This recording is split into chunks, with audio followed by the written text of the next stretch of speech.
We had three new inductees for the women's basketball division. First is the late Rhonda KK Mikes. I am so glad, so blessed that I actually got to see and cover all three of these young ladies, KK and Rachel Powell Moore and Curly Johnson, when they were rewriting the local high school basketball record books.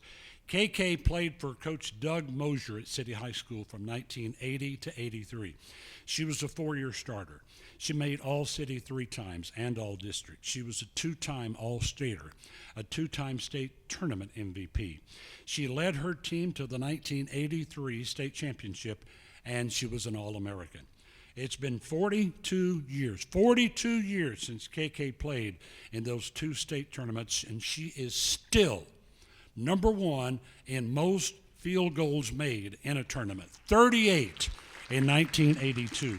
She is 8th in all time in points scored in a game. She had 39 against Oliver Springs in 1983.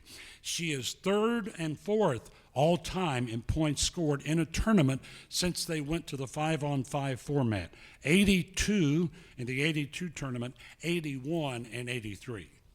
KK went to junior college at Northwest Mississippi, and Senatobia has never been the same. She is still all over their record books 20 times.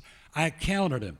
Twice, KK was a Kodak All-American.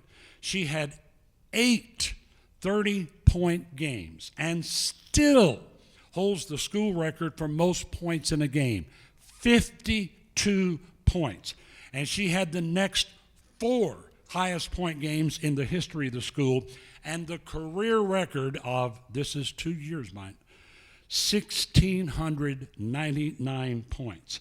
That's an average of 31 and a half points a game, and both are still school records. The Lady Rangers were runners-up in the National JUCO Tournament, KK's freshman year.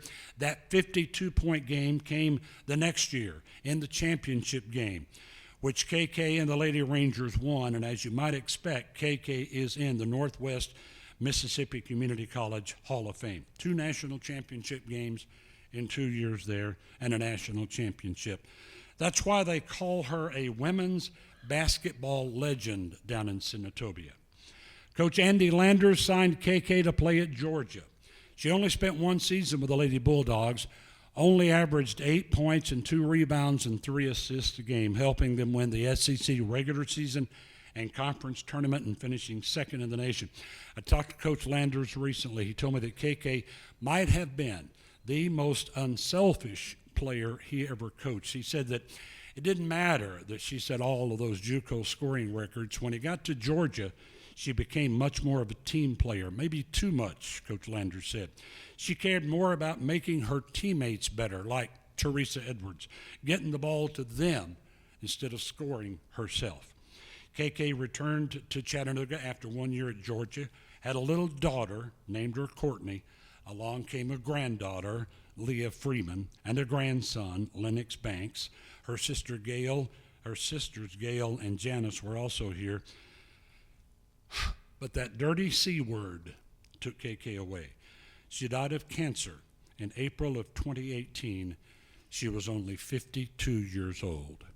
KK's daughter Courtney is representing her mom tonight as we welcome KK Mikes into the Greater Chattanooga Sports Hall of Fame.